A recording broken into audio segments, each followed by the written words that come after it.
So nandito na tayo sa Centro Nautico de Haxa. So ito yung pinaka last terminal kung kayo ay sasakay ng bus number 26. Kayo ay wini-welcome ko sa Haxa Beach Resort dito sa Macau. So tuloy natin ang ating pamamasyal dito sa Haxa Beach. Tayo ay maglalakad, magliliwaliw. Puntahan natin ang formation ng mga bato at mag-i-enjoy sa nature. So ito na ang Haxa Youth Hostel. Kung kayo ay mamamasyal dito sa Macau, so pwede niyong piliin tirahan ang hostel na ito. So available yan sa inyong mga malapit na internet. Isang search nyo lang at kayo ay dadalhin na sa kanilang website. So dito naman sa kapila ay ang rentahan ng mga speedboat, rowing boat, sailing, parachuting, paragliding, yan. Andyan. So tuloy tayo sa ating paglalakad. So ito pala sa kabilang side ay ang mga sample ng mga villa. Sample ng mga villa. Ang tahimik ng lugar. Naririnig mo yung huni ng ibon. Huni ng ibon. Huni ng ibon. Dito tayo sa kabila. Ayun na siya, oh. Tignan mo. Di ba ginaganon-ganon niya? Munta nga lang, oh. Pag walang hangin, oh, ganon. Ganon. Ayan guys, oh. Medyo malinaw ngayon yung tubig. Kasi tapos na ang bagyo. So ayan yung sample ng mga villa ulit. At doon tayo nang galing. Yan. Enjoy nyo lang po ang panonood sa aking channel ngayon. Ay nagsiseryoso na sa paggagawa ng content. Sana'y palarin at lagi nyo akong suportahan sa aking pagbablog dito sa Macau. So tuloy-tuloy lang tayo. Ang ganda ng villa guys. Iba na kapag merong fulus. Fulus yun sa salitang Arabic. So yan, enjoy nyo ang beach ng Macau, ang Haxa Beach.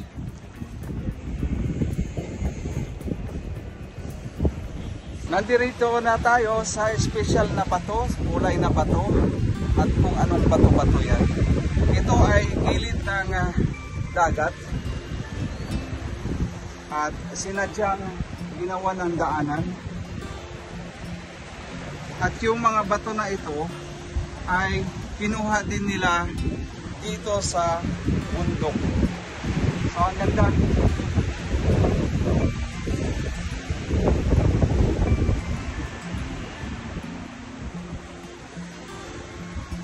Dito naman mayroong pahingahan.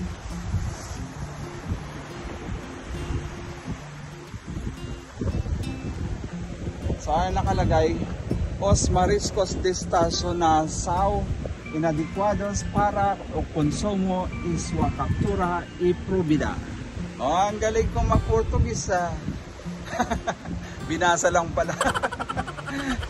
Ayan guys, ang ganda talaga. Mapapawaw ka na lang. So tuloy-tuloy tayo. Dito naman tayo papasok.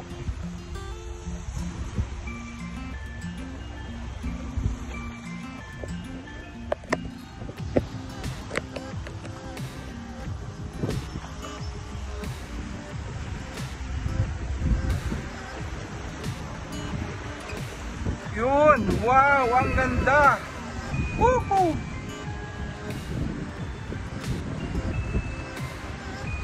So sadyang pinaganda ng kung sino mang namuno dito. Congrats. Tingnan nyo naman, no? Ang ganda ng mga apakan pa lang yan. So dito rin nila kinuha yung mga bato para ilagay doon. Mag-live ka na. So ayun guys.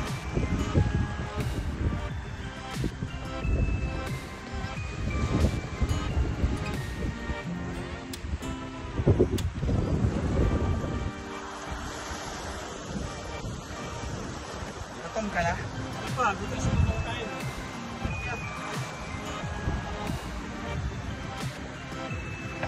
So aakyat kami.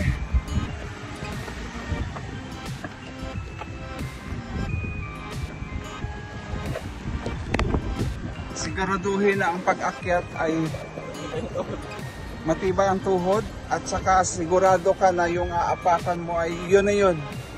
Dahil kapag hindi ka sigurado, gugulong ka lang naman doon. Hanggang doon. No? Pero sasaluin ka naman ng mga barikada. Diba? May mga barikada naman. Kaya safe tayo. Hindi ka dire-diretso sa ilalim. So let's go.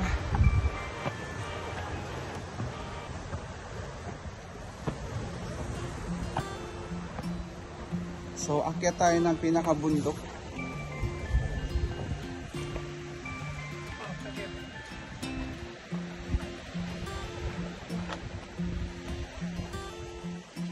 So nandun tayo galing kanina.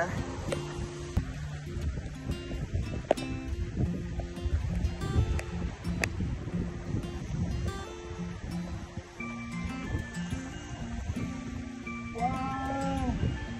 Ang ganda! Super! Shit!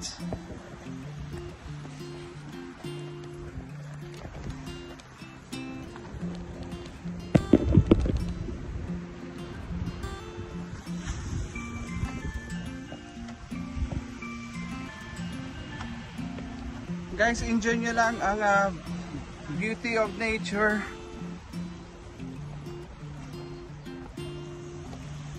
So meron ding spring dito. Ayan. Nakikita nyo may mga umaagos na tubig. So meaning dyan ay maraming tubig.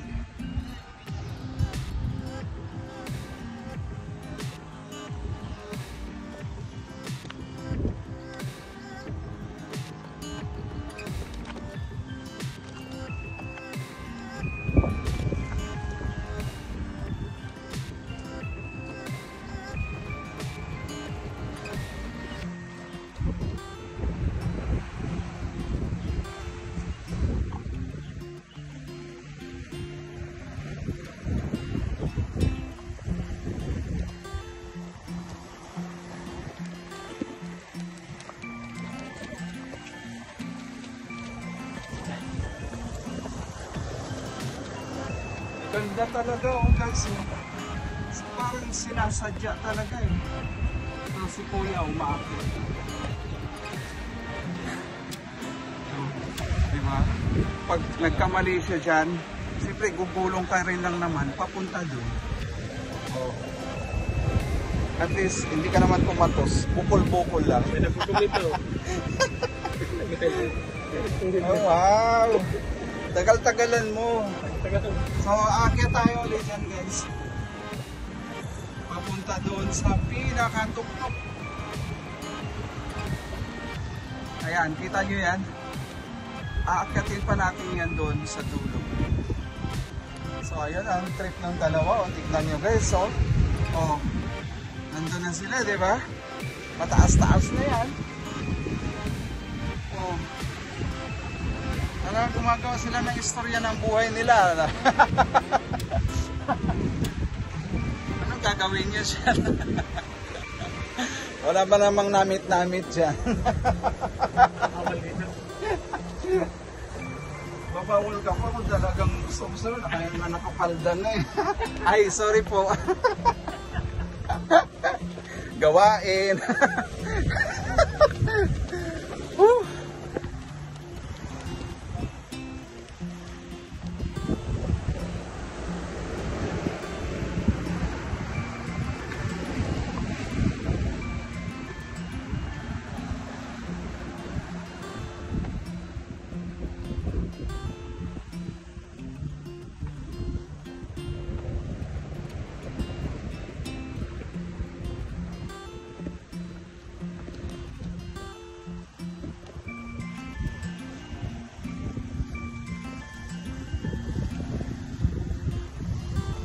So update tayo ulit dito sa ating pamamasyal sa rock formation sa Macau. Ayan, enjoy nyo lang ang nature rock formation na gawa ng nature ni Mother Earth.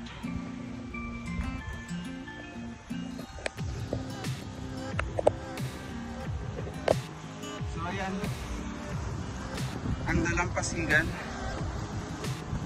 Tapos nasa taas na kami kung saan tinuro ko kanina na may mataas na park.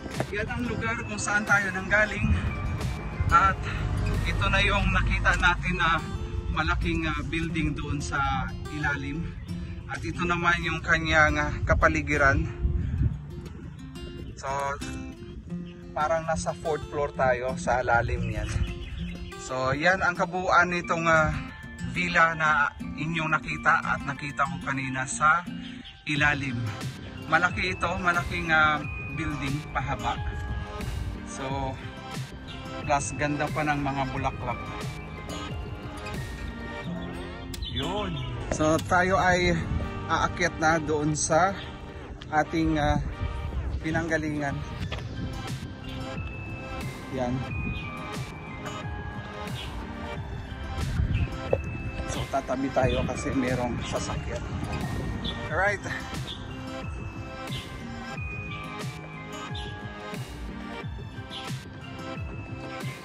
So ito yung pinaka main gate at highway na rin. Yung sinasabi kong highway kanina, nandito na tayo sa highway. Ulit-ulit, highway ng highway. Ando naman yung kasama ko. Yan. Yan. Dito na yung highway. Highway nga, paulit-ulit. At patunay na kung saan tayo. Nandito tayo sa Chok Van Hau Yuan. Ayan, baliktad nga lang siya. Ito, bundok uli. Bundok, bundok, bundok. Bundok, bundok. So ngayon kami ay sasakay ng bus. Babalik doon sa pinanggalingan namin dahil doon daw gusto naming kumain ng aming dalang baon. So ayan, final tayo sa update kapag dumating na tayo doon sa area ng kung saan tayo kakain. Siyempre pag merong gala, merong kain. So hintay lang kami ng bus. Sasakay tayo. May bus na? Teka lang. Nauna na siya, guys.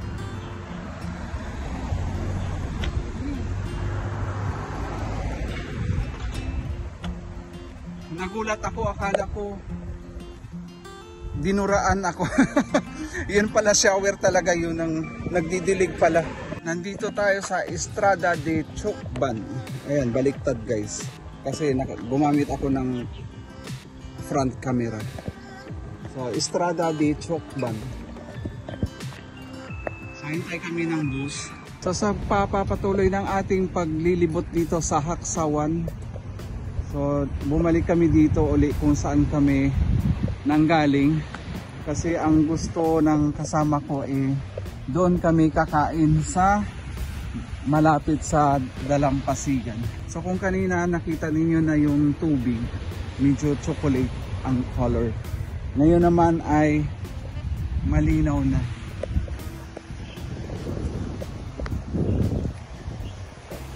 So enjoy natin ang ating pamamasyal dito sa Haksa Beach. At hahanap kami ng spots kung saan kami kakain. At nakakaramdam na kami ng gutom pagkatapos ng aming lakaran. Alam mo, dala-dala namin yun. Dala-dala namin yung pagkain dun sa bundok. So, habang palalim o pahapon, dumadami naman yung tao na namamasyal dito sa beach. Haksa Beach Resort. So ayan. Ngayon ay November 11, 2024, alas 3:42. Ha? 5. Oh, 5.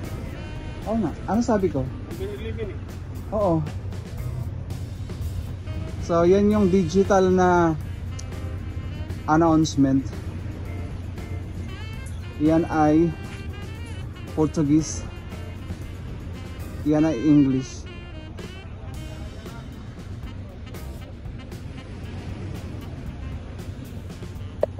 So, ayan. Dito kami dadaan sa kabila. At may naamoy na akong barbecue.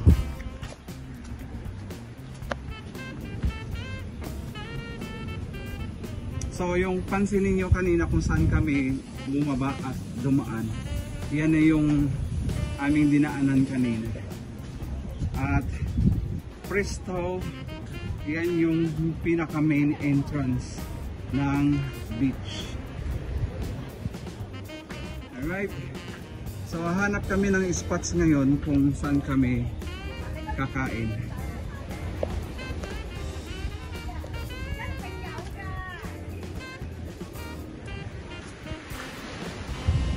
Dahil sa sinabi ko, medyo naka-jackpot kami ng araw na kung saan kami mamamasyal.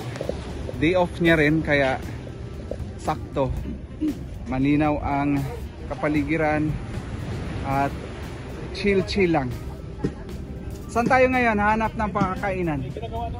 Ah, okay.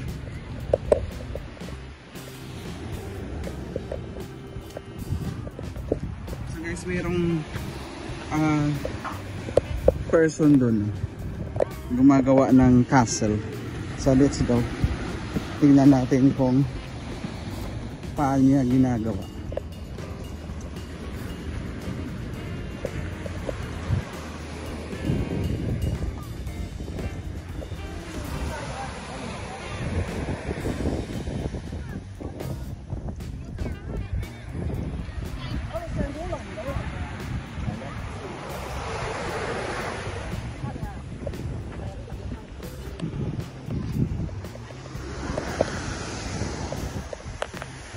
So tuloy lang ang lakad. Hanap kami ng spots. Doon. May galit ka. Doon.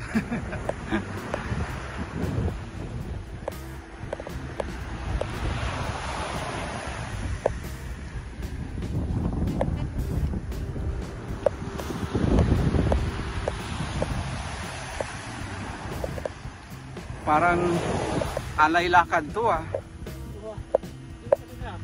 Basta guys, doon kami nang galing ah. Inikot na namin yung isang bundok.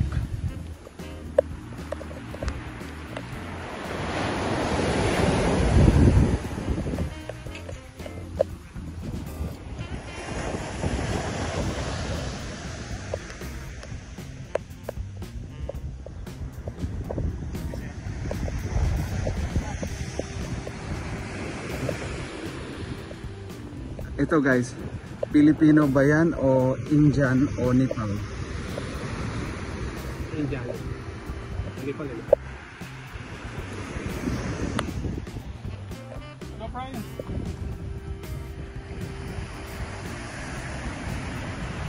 So, gumanon guys eh. Matik na yun pag gumanon ang ulo. Ayun! Hush! Beach concert. Oh, may concert. Tapos merong yoga. Well Fest. Festival de Bon Ester Tuon. Tapos merong chick-in. Tapos merong bazaar. Tapos merong tindas de comidas. Ibig sabihin food stall. So mangyayari yan. Malalaman natin kung kailan yan mangyayari pagdating natin doon sa dulo. Dahil yung announcement, yung tarpaulin kanina, walang date. So, alam nyo na guys. Ayun oh, may date oh. 11 mula November 1 hanggang November 9. So ayan, tukoy na. Mukhang may babalikan tayo dito habang tayo ay naghahanap ng trabaho. Naghahanap ng trabaho nandito sa beach.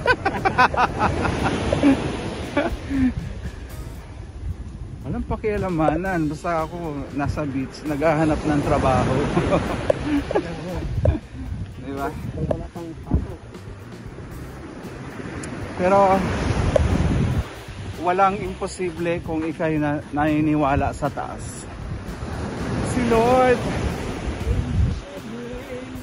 mabuti pa kayo ni Lola. Si Lord.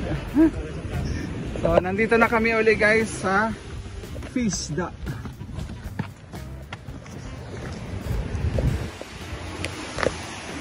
Yan yung Fisda kanina. Dito kami hahanap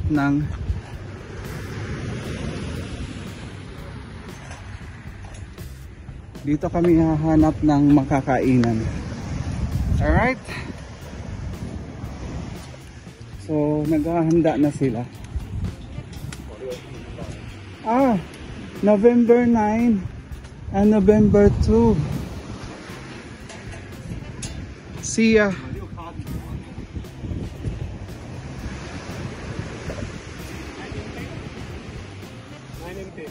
So ayan guys, mayroong concert dito sa November 9 hanggang November 10, 2 araw. So ito naman sa bandang kaliwa ay ang playground. So yung nakikita niyo yung kulay green, nandun yung tent. Yan yung kulay green na atip. Doon pwede mag-overnight. Ayan guys, oh. Yan, yung tent, yung green na yun. So ang lawak na itong halos buong area ng Dalampasigan. So kung saan ka man gusto manood ng concert, doon ka. Ayun, ang daming stage, oh. Ilan yun gagawin nila? Mga 4 na stage.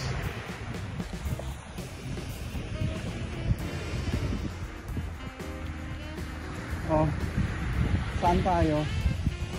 Dito na. Yun, oh, doon tayo. Doon, oh, doon. Ano? Oh.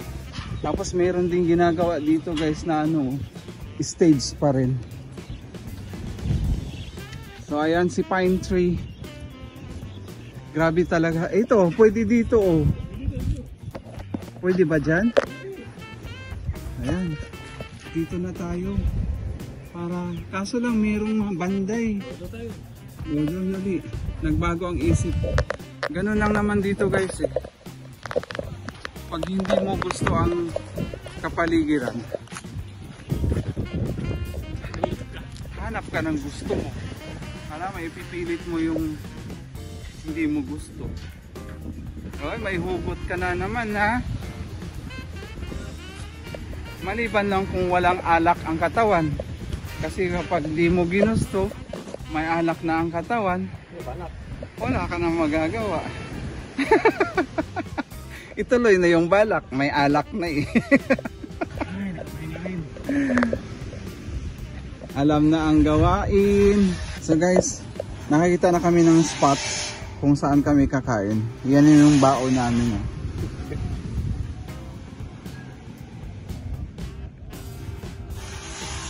Siyempre mayroong daing na bangus at saka mayroong pakbet. Diba? Siyempre may mga kutsara at tubig.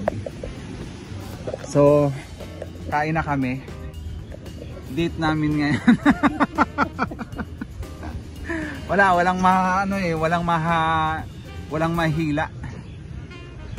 Nagutom na, gusto kumain. Kaya tara, let's go kain. Tara, let's. Tara, let's. Plato mo ba? Kumain ka na lang. Oo, siyempre. Abot yan.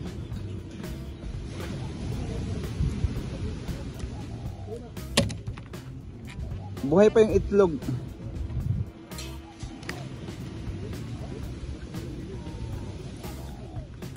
Tikman natin yung pagkain ng tao.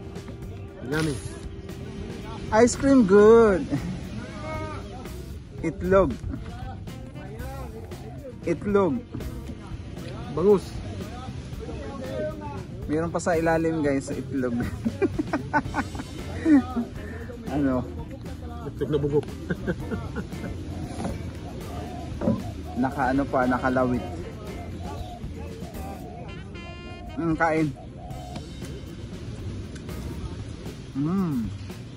Malapit na. Ice cream yan eh, ha? Malapit na. Ito? Pwede pa?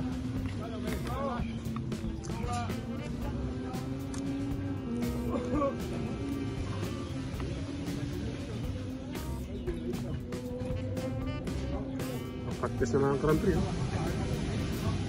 Kaya lang pa-practice eh. Guys, okra. Meron kayo may pakbit. Ang sahog, bangus.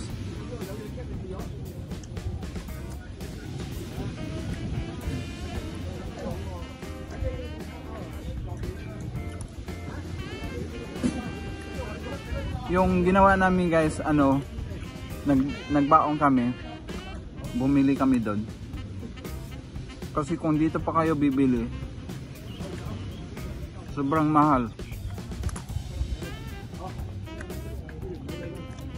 Kunwari, hindi lang kami nagdala ng beef. Bawal. Bawal? Bawal. Mamaya lang beer. Bawal kasi wala pang sahod. Walang pambili. Sahod na.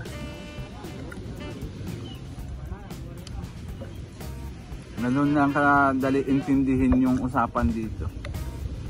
Pag walang pambili, bawal.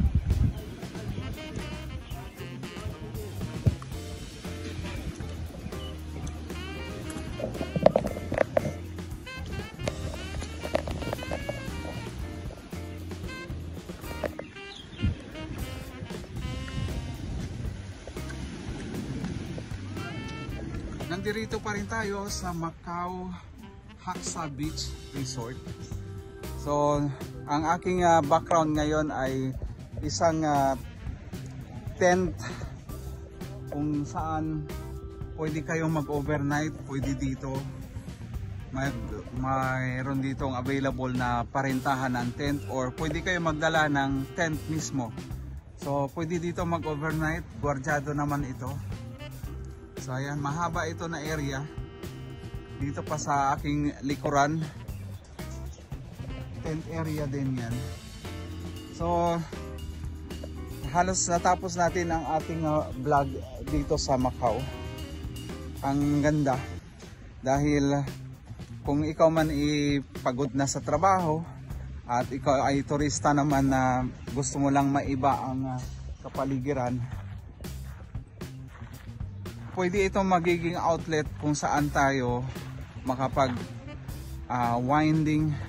bonding sa ating mga kaibigan at makapag liwaliw na rin pagkatapos ng mga trabaho natin sa isang taon. So ganun na lang ang gawain dito sa Macau kapag meron ka ng trabaho. So ang background ko ngayon ay nasa pine tree na ako.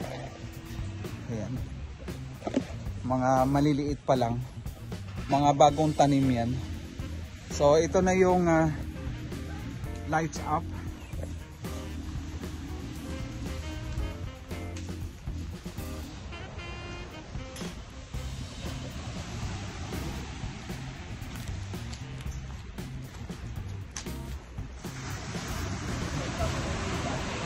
Guys, dito sa Haksa Beach Resort, merong gumawa ng kagaya doon sa ginagawa sa Boracay.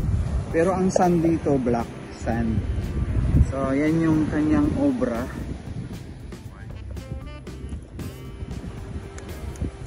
Siyempre inspired nila yung kanilang architecture na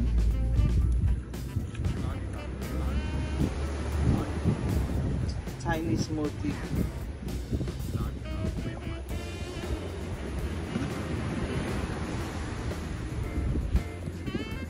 So yung details na ginawa, magaling din siya gumawa ng details.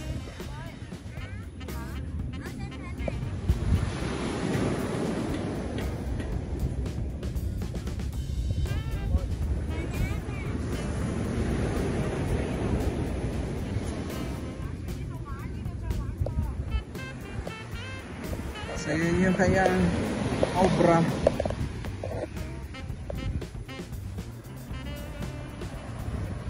So kasalukuyan pa rin siyang gumagawa. Yan, at least na i-share ko sa inyo yung gawang Macau.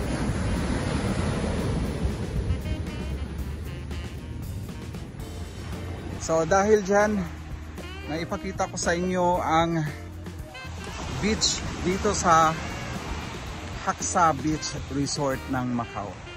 Hanggang sa muli, ito si Justin, nagpapaalam para sa Justin Does It Channel. Bye bye!